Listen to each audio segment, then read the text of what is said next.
Hi everyone, I'm Matt Dever from D4 Recording Studio and welcome to another episode of Mixing in the Box. Today I'd like to show you how I go about making a decent sounding reference mix in just a few minutes. You might want to make a quick mix like this to give bands something to listen to at the end of a recording session, but I mostly use quick mixes to send samples of live recordings that I've made to bands or management so they can improve the performance before spending a heap of time on the final mix. And since I can record over 100 bands at some festivals, getting a mix done as quickly as possible is really valuable. The recording I'll use today is a song called When the Moment Comes by Mia Dyson. She's an Australian musician based in the States. I recorded her live show in January 2013 and I'd really urge people to check her out. She puts on a great show and I've put a link to her site in the description below. So let's have a listen to what we have and go from there.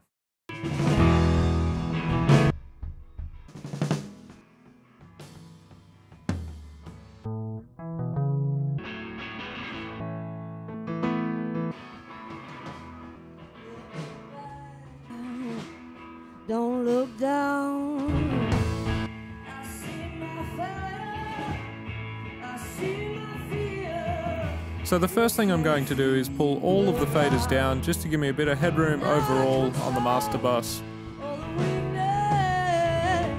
So I'll put the master fader back up and then just go through and adjust volumes that are obviously too loud or too soft. When the moment comes, you will know what to do. So I just want to get a general balance at this point.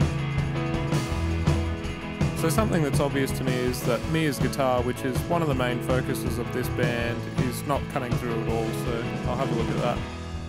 I'll use a McDSP Retro EQ just to give it a bit more level overall and also just cut out some of that low mid that's not doing much for it.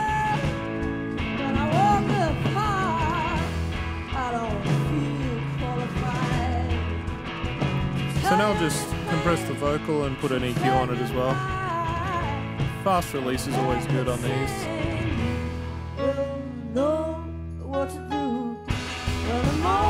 So now I just want to brighten up the vocal a little.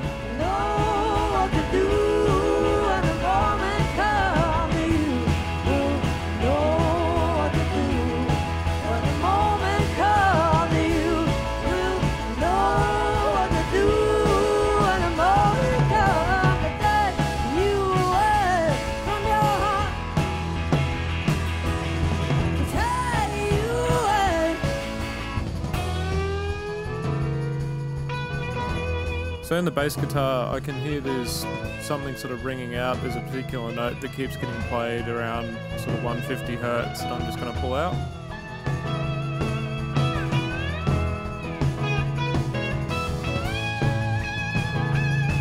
That's the one.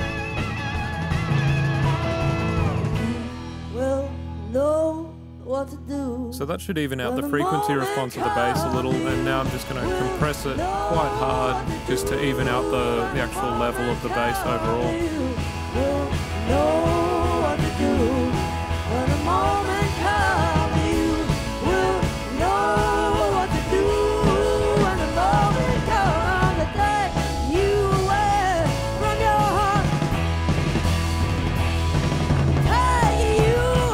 So I really want the bass guitar just to sit there evenly through the whole song. I don't want much dynamics in the bass at all. I'll just pull out a bit of 250 as well out of the bass guitar. It's fairly overpowering.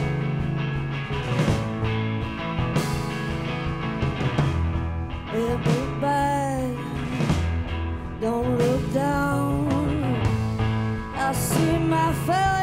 So now I'll throw a retro EQ on all of the drums, and there's only kick, snare and toms. There's no overheads at this gig at all. Now I control all the weakness, all the sorrow.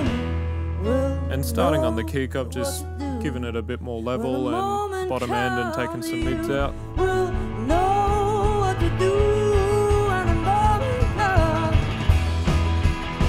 Now I really like the bottom end in the snare, but there's something pretty yuck in the mids and it needs a bit of brightness as well.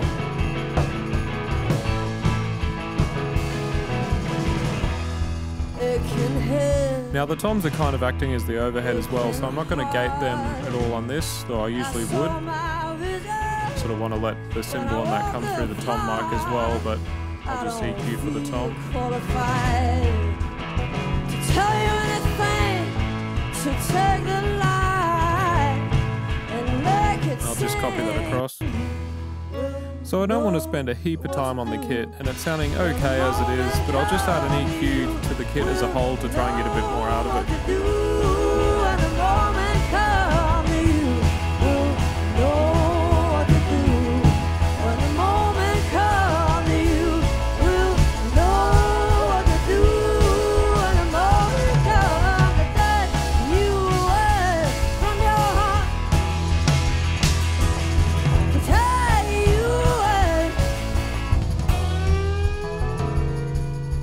So the next thing that stands out to me is that the bass guitar has a real DI sound to it, so I just want to add a SansAmp plugin to give it a better vibe.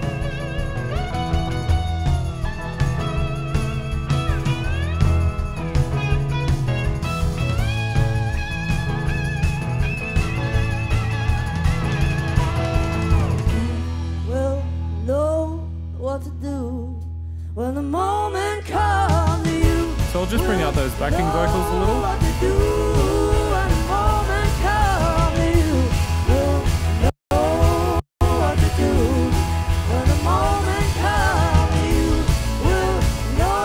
So now I'm hearing that there's a lot of hi-hat coming through, I think the snare mic, so I'm just going to put a gate on the snare to bring the hi-hat down a little.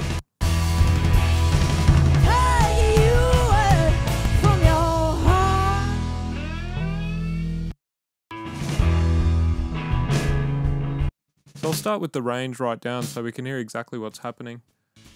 And I'll use the sidechain to make sure it's reacting mostly to the snare.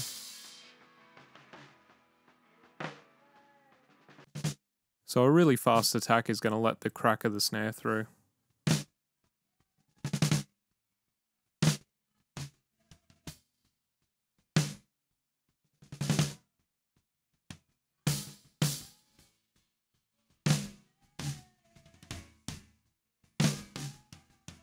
So I'll bring the range back up as well. I really only want to lose 6 dB or so of the hi-hats.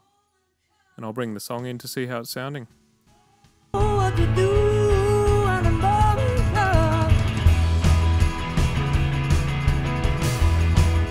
So I think our release time is far too long, so I'm just going to bring that back.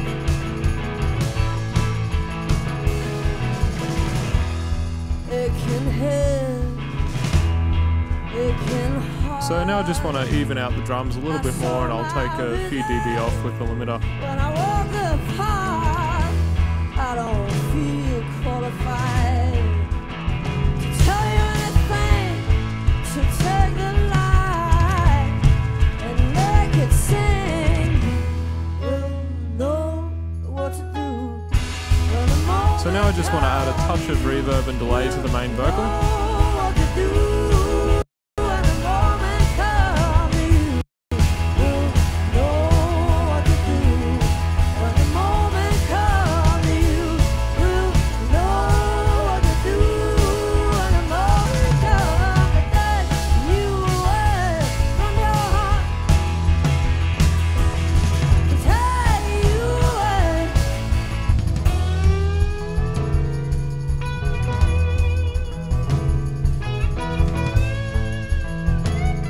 Thinking now the toms are a little bright, so I'll just pull them back a little.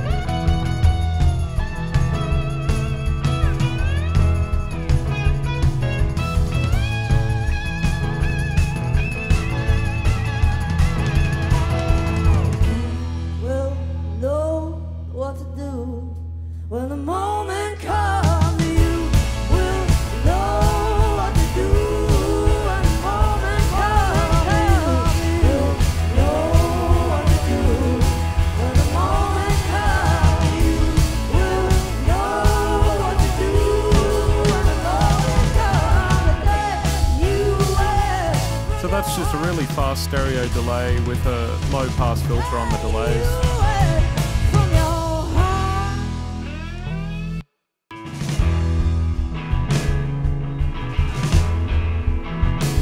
So I'll just take a little bottom end out of the drums.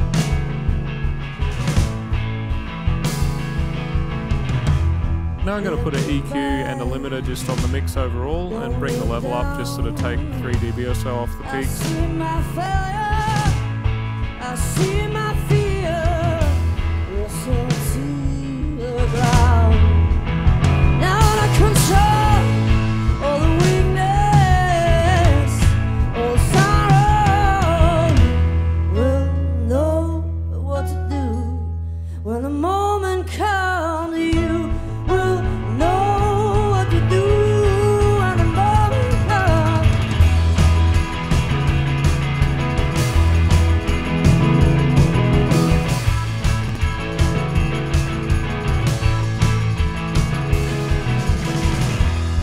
It can hit, it can hurt. I saw my vision when I walk the path. I don't feel qualified to tell you anything, to take the light and make it sing. We'll know. And now the bottom end of the bass guitar is taking over a little, so I'll just take out around 160. We'll know what to do when the moment comes. So a mix like this would generally take me about 5 minutes, and it's not great, but it's more than adequate for a reference mix or just a mix that isn't worth spending hours on. And as you saw, I didn't waste too much time with a heap of plugins or soloing anything too much. I just let the song run and adjusted the things that obviously needed adjusting, and if you keep doing that, then the song will sort itself out pretty quickly. Thanks so much for watching, and make sure you check out other videos from this series. Also head over to mixinginthebox.blogspot.com.au, where I'll be posting some more in-depth information about each video, and you can also post comments and questions over there. And here's the rest of the song.